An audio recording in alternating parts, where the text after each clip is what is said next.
Tierra adentro, la pampa y la cordillera, después fueron campo afuera, porque las palabras pesan, con esas cosas empiezan.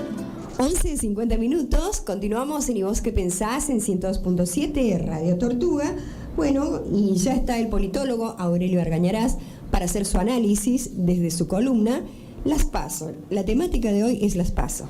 Sí, el título de la columna es A las PASO.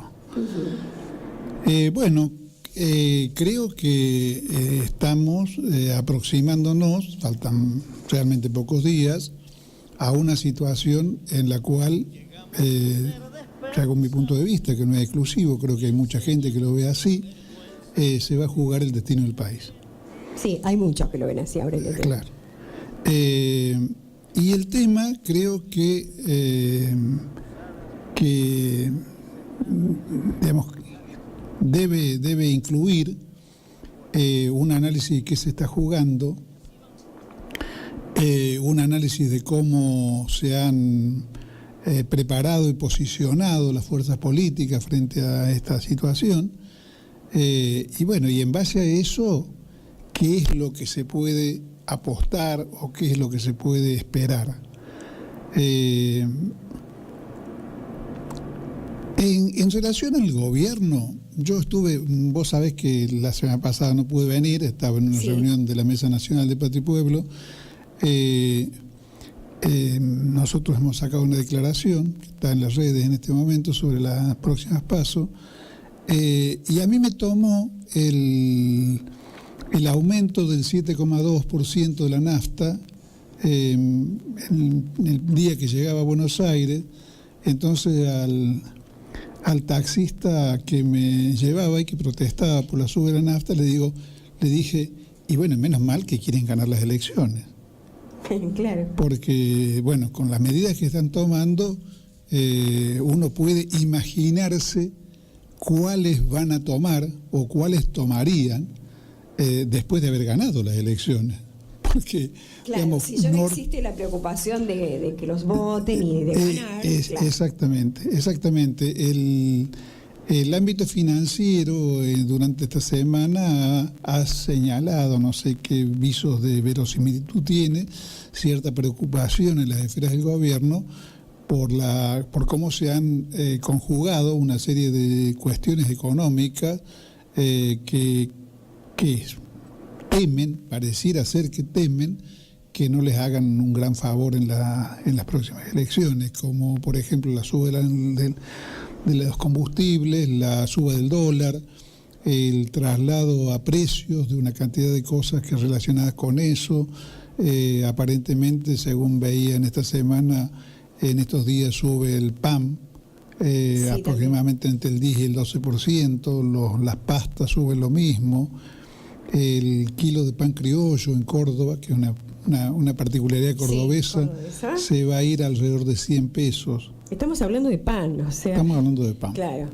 Estamos hablando de pan. Sí. Sin embargo, este cuadro que en una situación distinta creo que le aseguraría al gobierno que estuviera tomando estas medidas una especie de derrota aplastante, porque en realidad estamos ante una situación que está haciendo sufrir a distintos sectores y por motivos diversos, digamos, ¿no?, del pueblo argentino. Vos señalabas el tema recién de los médicos comunitarios. Comunitarios, sí.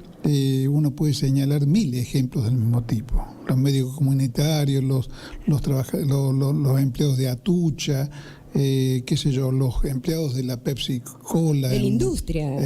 Claro, por sobre todo. Todos los días, si nunca la lectura de los diarios ha sido una tarea, digamos, porque nunca o rara vez la lectura de los diarios permite, si uno la hace una lectura más o menos completa, digamos, a salir airoso del punto de vista del humor.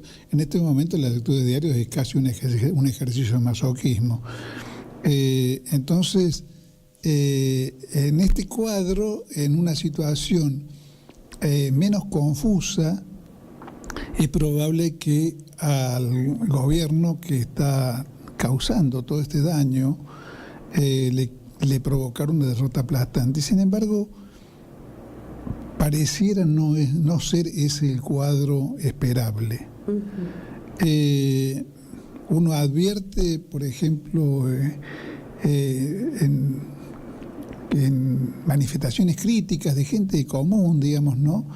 Advierte por ahí reacciones adversas a lo que está haciendo el gobierno, pero inmediatamente aparece también la crítica a los gobiernos kirchneristas, como si lo que prevaleciera en ciertas franjas es una especie de no quiero ninguno. No quiero ninguno, cuestiono a todos. Y eso creo que marca una situación de crisis en el sistema político que se proyecta sobre el estado de ánimo y las reacciones de la gente común, del pueblo argentino, generando situaciones confusas por las cuales uno ve que ciertas franjas de damnificados de esta política pueden llegar a votar de todos modos a Macri, o pueden llegar a votar a variantes pseudo opositoras al macrismo, variantes cómplices del macrismo. Es decir, da la impresión de que no estamos precisamente en esos momentos en que se parten las aguas y los sectores de opinión aparecen enfrentados en distintas proporciones, pero con un grado de consistencia en ambos casos. Acá parece que estuviéramos viviendo una especie de confusión babélica. Eso creo que es lo que predomina, digamos, en la situación. Y a eso se añade, digamos, una combinación de falta de grandeza, de mezquindad, de ceguera, de pérdida del rumbo o de falta de conciencia de las condiciones que plantea la realidad y de lo que hay que hacer en los liderazgos políticos. Nosotros estaba refiriéndome a las reuniones de la que participé el fin de semana pasado, hemos resuelto, y esa obviamente es mi posición personal, digamos, respaldar las listas que en todo el país se han estructurado con el propósito de enfrentar la política de Macri.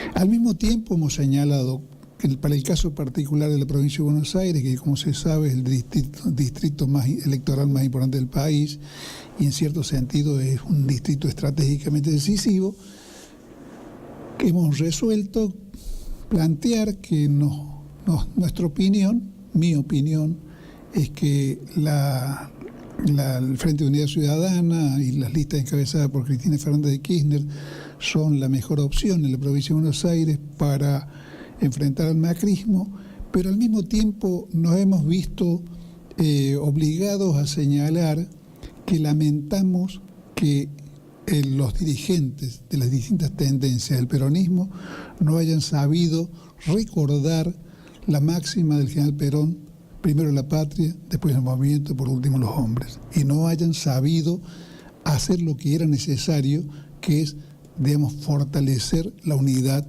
de las fuerzas nacionales y populares, que van evidentemente divididas aunque sea en distinta proporción. No interesa, digamos, quién tiene un 30 y quién tiene un 10, pero van divididas. Que juntas sería otro el resultado, es obvio. Exactamente. Hay una cosa muy sugestiva, digamos, en el cuadro de las listas, y es la irrelevancia o ausencia de presencia del movimiento obrero en esas listas. Es como que el peronismo político o las variantes de política peronista o próxima al peronismo copan la situación. Hay una situación lamentable porque sabemos que la clase trabajadora es un elemento decisivo en el movimiento nacional, y no en vano con su gran sabiduría, el general Perón habló de la columna vertebral. Y la columna vertebral no está. O sea que no tenemos columna vertebral en este momento. Se sabe lo que ocurre con cualquier ser vivo que no tiene columna vertebral. Los gusanos, por ejemplo, no tienen columna vertebral y por eso se ven obligados a arrastrarse o a trepar sin miembros inferiores ni superiores. Las aves no podrían volar si no tuvieran columna vertebral, por más grandes alas que tengan. Bueno, no tenemos columna vertebral. Yo te pregunto, Yasky no es nada de esa columna vertebral, no representa nada. Yasky representa parte de esa columna vertebral y a mí me alegra que esté Yasky, pero me alegraría más a condición de que cada uno esté representado por el peso real que tiene el movimiento obrero. Porque Yasky tiene un peso muy menor en el es relativo, sí. Representa además un sector de gremios estatales o paraestatales, digamos, no hay gremios obreros, obreros en el sentido más estricto de la palabra en la CTA. Y eso no es un asunto menor. Pero además están ausentes en las otras listas, están bastante ausentes en las listas de Randazzo, están ausentes o muy menguadas en las listas de Massa. Bueno, con la muerte de Venegas obviamente no están en la lista de Cambiemos, no hay ninguna lista de Cambiemos, pero esa es otra historia. Sí, porque es un capítulo aparte, ¿no? Porque nunca representó, porque hay un sindicato que también hay que decirlo, ¿no? Porque por allí se idealiza al sindicato de determinada manera, ¿no? De un sindicato que bueno, estamos hablando de Agustín Tosco, de otro sindicato, de otro argentino. Yo estoy hablando del sindicalismo peronista, sobre todo. Pero digamos que en cierto sentido, ¿no? Momo Venegas no representaba al peón rural para nada. No, para nada. Representa formalmente al sector de peones rurales y no es ninguna casualidad que sea un hombre querido por la sociedad rural. Claro, ahí estamos viendo a quién representaba, en cierta manera. Exactamente. Bueno, el caso es que esa situación creo que nos coloca ante una especie de desmedida ansiedad frente a lo que puede ocurrir con estas elecciones, a las que deberíamos partir del reconocimiento de que no vamos tranquilos. En el caso particular de Córdoba, digamos que nosotros no nos hemos reunido todavía en Córdoba para discutir una postura, pero yo diría que digamos, es un motivo de satisfacción, ya que vos hablaste de Yasky, que la lista de Unidad Ciudadana en Córdoba esté presidida por un dirigente sindical, pero al mismo tiempo es de lamentar que el conjunto de los participantes en el proceso por el cual se ha constituido esta lista no hayan querido o no hayan sabido constituir una lista más representativa. Yo he visto particularmente, cosa que me parece realmente una muestra de pérdida absoluta del sentido de la realidad o de vocación testimonial, he visto manifestarse, por ejemplo, la alegría porque no se involucrara en estos pasos a Castelo. Estamos hablando de quien fuera el intendente de Villa María y que, bueno... Y estamos hablando de un intendente que yo digamos, no voy a hacer ninguna batalla proa castelista, pero estamos hablando de alguien que cuando se planteó la lucha contra el campo defendió al gobierno de los Kirchner. Cuando se plantearon las elecciones del 2009, fue el candidato a senador, en las listas sacaron casi el 9%, y él en el departamento donde era intendente, o sea, el departamento de San Martín, ganó el departamento. Fue el único que ganó el departamento. Y según distintas encuestas, digamos, una lista donde encabezada por Castelo parecía que podía darle al kirchnerismo o a las fuerzas nacionales en Córdoba un una votación de un 8 o un 10%, que creo que esta lista no promete, ojalá ocurra, pero no promete los mismos resultados. Entonces, pero más allá de los cálculos, resultados, que son todos aleatorios, pueden ser fallidos,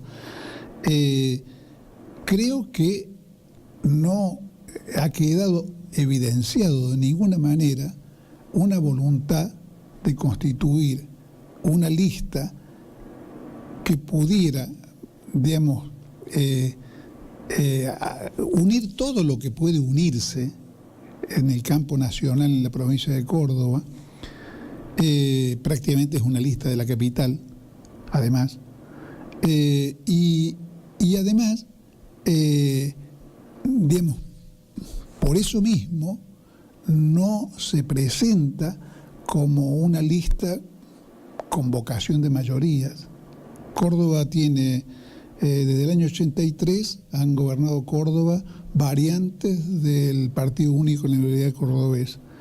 En algún momento Cristina Kirchner sacó para las parlamentarias, para las presidenciales, el 35% de los votos.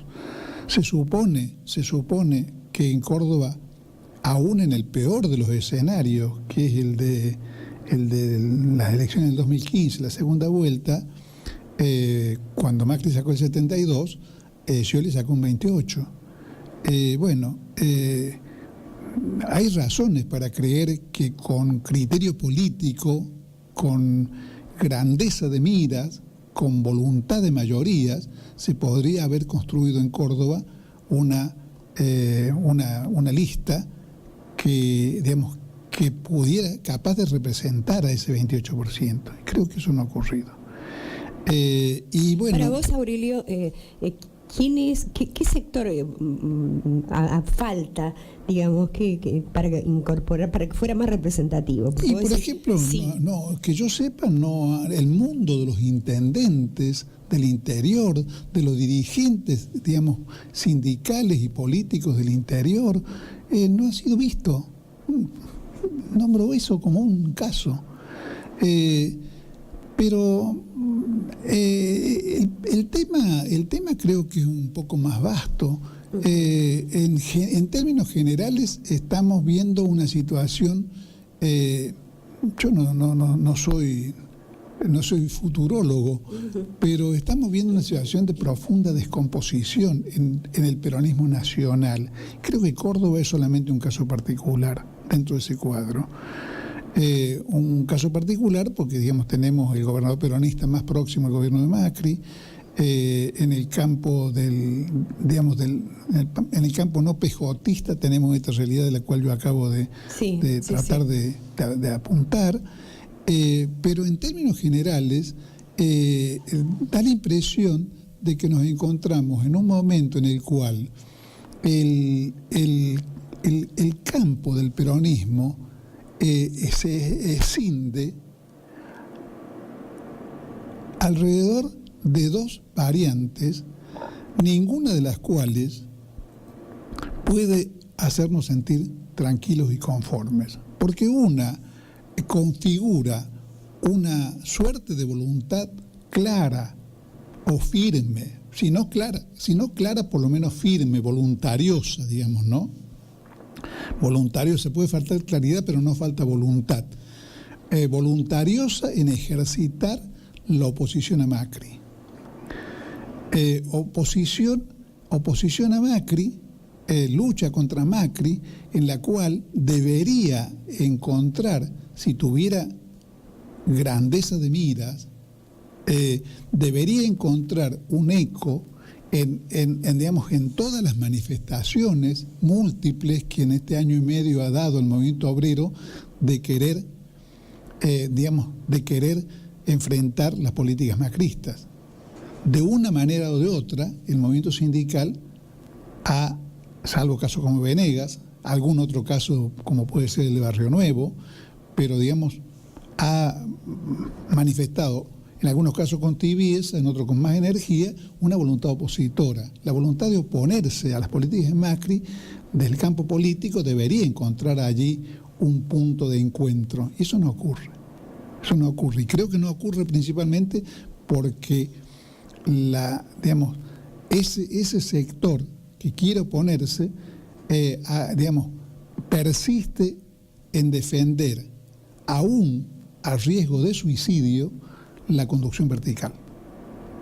Porque la principal causa de decisión en la provincia de Buenos Aires de no haber ido a las PASO es la lapicera. Eso está clarísimo. No había ninguna otra razón que justificara no darle unas internas a Randazzo. Bueno, y esto no es una defensa de Randazzo, que a su vez, evidentemente, hace una apuesta personal a vencer a Cristina, que está por encima de vencer a Macri.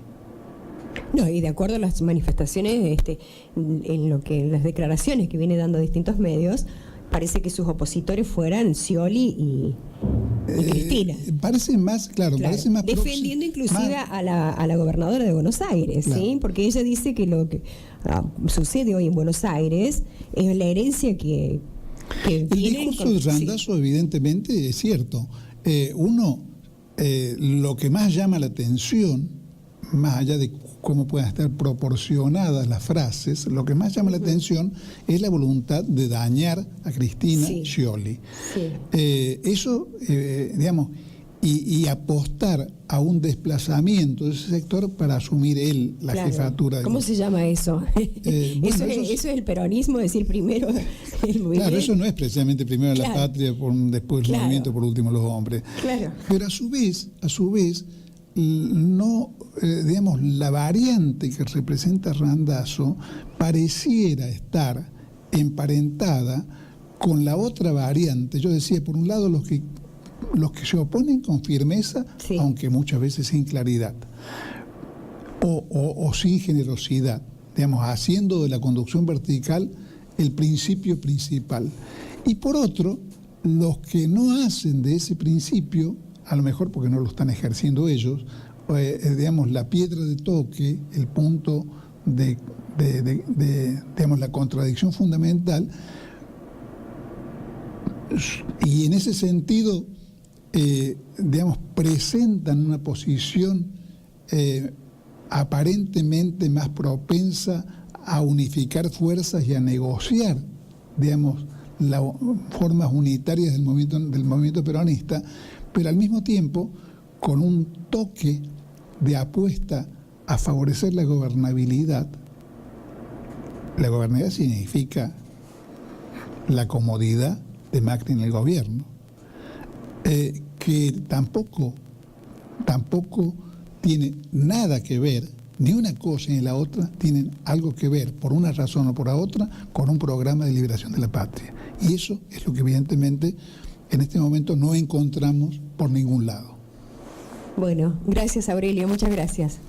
Hoyos del cipallaje local. A los milicos los ponen para que cuiden las finanzas, porque al ladrón no le alcanza con mantenerse